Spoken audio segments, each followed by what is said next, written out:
Greetings, and welcome to another video. Now today, I actually have a video that was requested in the comments of another video. This comment right here. But, they asked for me to do a video about my kick training. Now, I actually do a lot of different training for my kicks, so if I made a video composing all of them, it would be way too long. And also, I can't show all of them because currently in an ankle brace. So I'm going to be today. I'm going to just show you some of the ones that I can.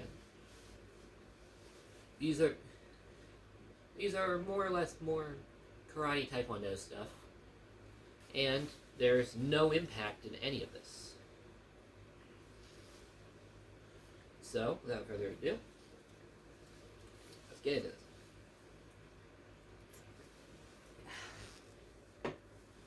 First, I need to take this off. It is a lot harder to move around in this without tearing it than the Demon Slayer would make you think. Now, first off, it should come as no surprise what I'm going to say here. The first thing for that I do to get better at kicking is to kick. Repetition is, without a doubt, the most important thing for getting good at anything.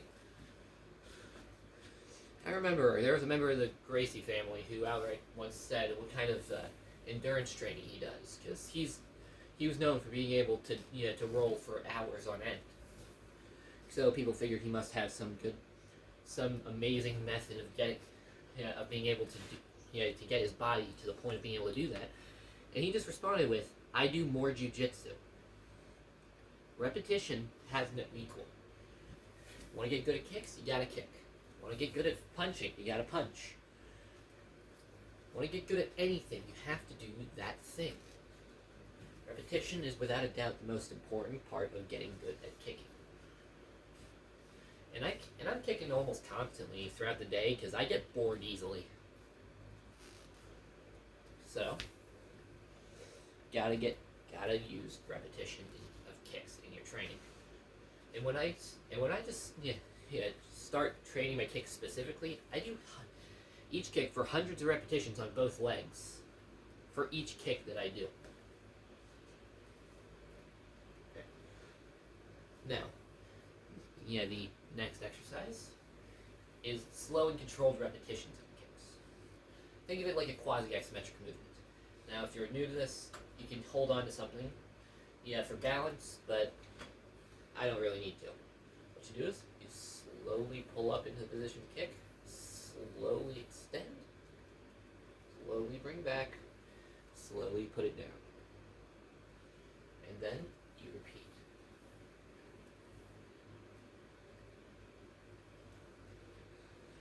And this works for all kicks.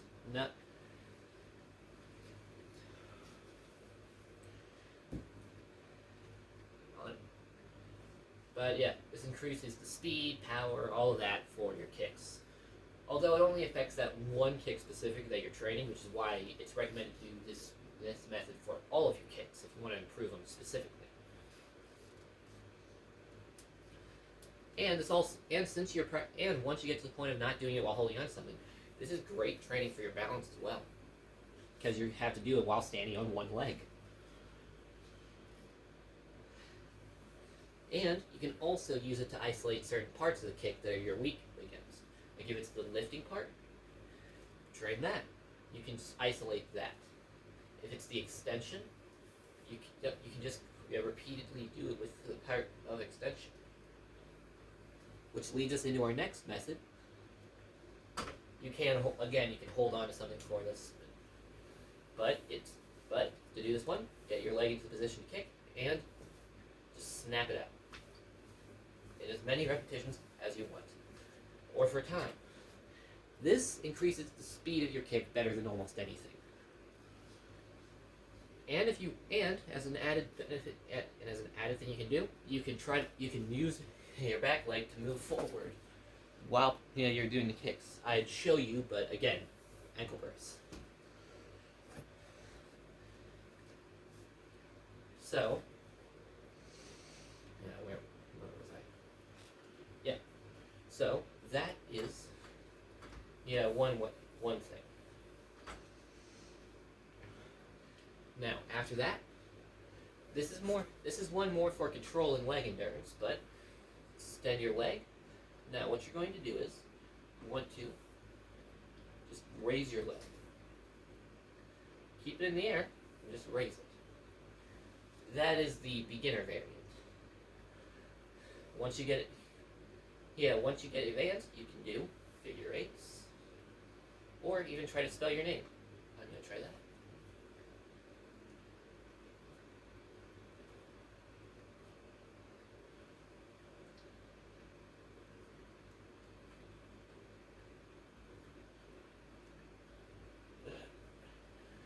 I spelled out the channel name. It's way longer than my actual name, so I had to, yeah. But yeah, again, just time, repetitions, all of that. And of course, both legs. Matter of fact, I'm going to just specify this now, because it goes for everything. You want it, the old Okinawan masters say that you should practice twice as much on your weaker side to make sure that it's at least even. Specifically, they talk about this for punching, because this was back in the day when kicking wasn't really much of a thing in karate. I mean, it was a thing, just not that prominent. But it is an important thing. So, by practicing, make sure you do that. And this partially leads into our next thing, which involves this thing right here. This is a kettlebell. Now, sorry, the technical difficulties there, but this is a kettlebell. People will be familiar with this if they are a proponent of functional fitness, or they're very common in athletic training of all kinds. But generally, the way that people use it involves swings, one-arm swings, snatches, clean and press, all that. Now, that's not what we're going to be using it for. This is my personal stand-in for an old Okinawan training item called the Iron Geta, which was basically iron sandals. Now, what you're going to do is you're going to put your foot in between the handle. Make sure your toes are pointed up and your ankle is solid. And you're just going to lift it up with your leg like this. Hold it and slowly let it down. This is great for training the hips and the ankles as well, because you have to hold it, maintain that position. And you can also throw kicks with it. Just make sure you do it slowly. I mean, this is a 15-pound kettlebell, so it's pretty difficult. But this is great because the hips are probably the most important thing for the sake of training your kicks, and they're notoriously undertrained by almost everyone in almost every modality. Heck, a lot of people actually do things that are actually bad for your hips, like sit-ups. So, this, with some basic repetition, will improve your kicks.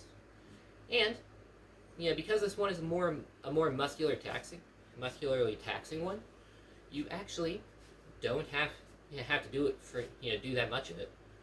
Just you even just treat it like a standard weightlifting exercise. Maybe 3 sets of 10, and from that point either increase the weight or increase the reps or sets. Me personally, I like to go higher rep just because muscular endurance and also high rep training makes me feel like an anime character. And with that, we segue into our next training method, which is these babies right here, ankle weights. also also works as a stand-in for the Iron Geta. Only this one is way easier to use, with less risk of injury, depending on who you ask. These things are actually massively controversial in the fitness industry because there have been cases of them causing knee problems. And when I say cases, I mean a lot of them. But I've been using these for, well, not these specific pair, but I've been using ankle weights for almost 6 years now. And and funny enough, the only times I've ever developed knee problems were in the time periods where I didn't wear these regularly. So, just gonna put this on. Now, how do I train with these? Well, generally, I put them on in the mornings and just wear them all day except for when I'm training. But I actually wear a heavier pair this time, twice as heavy as this. This is a 5-pound one. Ones I generally wear are 10. So, why? So how do you train wearing these? Well, I got this lighter pair specifically to train my kicks. So, how do you train doing this? Well, you throw your kicks. Just throw your. Honestly, that's as simple as that. I mean, slow them down down a bit as precaution for to prevent against hip, knee, or ankle injuries. But just practice your kicks, slow and controlled repetition, and that's it. So what is this for? It increases speed.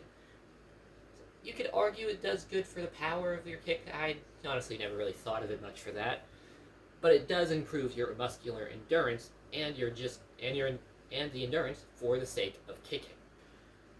And as a person who never wants to have to stop kicking in a fight,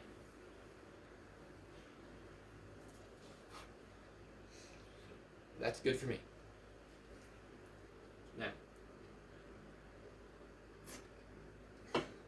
and as a bonus, assuming you get a heavy enough pair for it to be challenging or go high enough rep, you could just use this as a stand-in for the kettlebell in the previous exercise.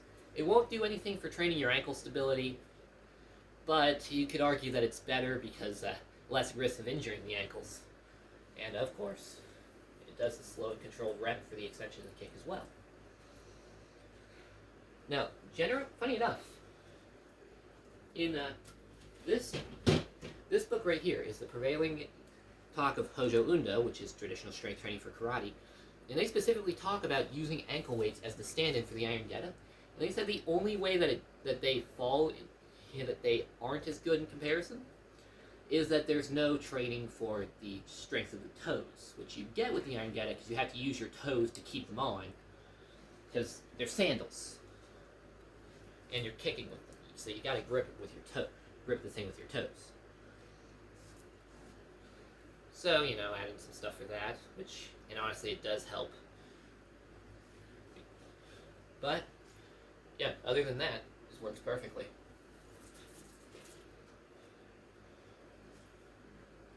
So, I'm going to take this off, move into the next exercise.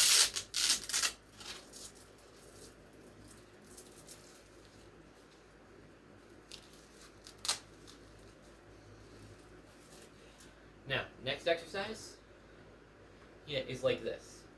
Now, you can grab onto something for this even if you're advanced because it gets pretty taxing.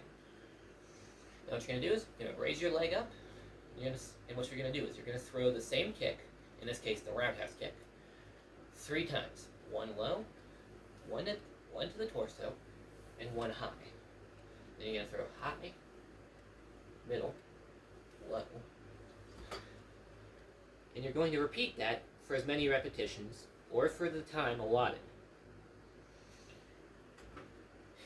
And you can do it fast, you can do it with power, you can do it however you want.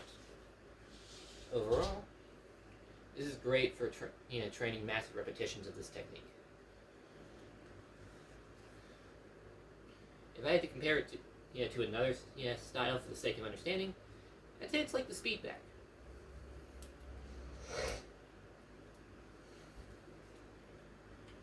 Now, following that, we have kicking combinations. Now you might be saying, how does that, improve individual kicks? It just improves your kicks overall. And it just helps you set up combinations. It's the same thing of, practicing the 1-2 will improve your cross and potentially your jab. So, you can practice pretty much any combination for this. Front kick into a roundhouse. Crescent kick to the side kick. Roundhouse into reverse roundhouse. Outside crescent into axe kick. I'm running out of combinations.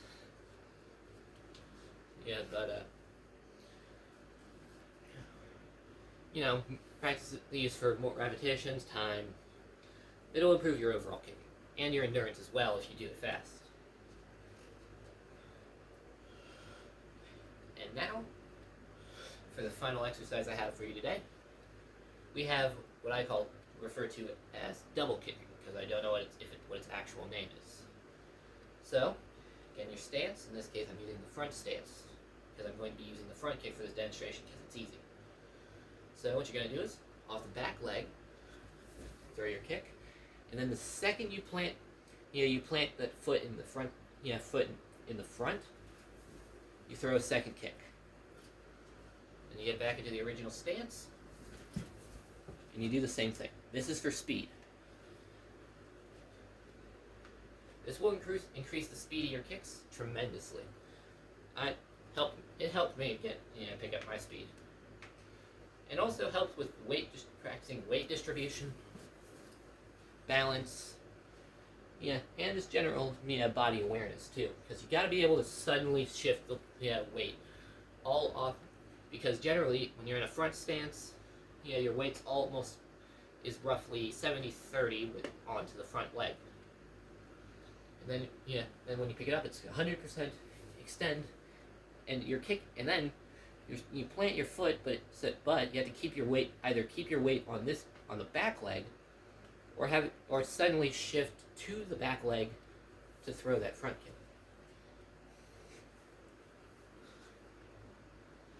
So that just generally helps, and of course you can do it with other kicks too. Matter of fact, people really seem to like doing it with the roundhouse kick. So that is the first episode of my the first video on my kicking training. I'll do another one here soon. Well, maybe not soon. It might be a while because I need to rearrange some stuff and hopefully get my foot out of this soon. Fortunately, I haven't managed to go. Fortunately, I managed to have this not hurt the entire time I did this video, so that's good. It should come off with, relatively soon, which is good, because because I actually have a video that's going up later today making an announcement, which will be relevant to this. So, be sure to watch out for that video, the next kick training video. And if you have any videos that you particularly want me to do, let me know in the comments. It doesn't even have to be a martial arts thing. Just related to anything I cover on this channel. Which, funny enough, has basically just been martial arts recently. But I'm doing another video today that's unrelated. So, thank you all very much for watching. This is Random Man, signing off.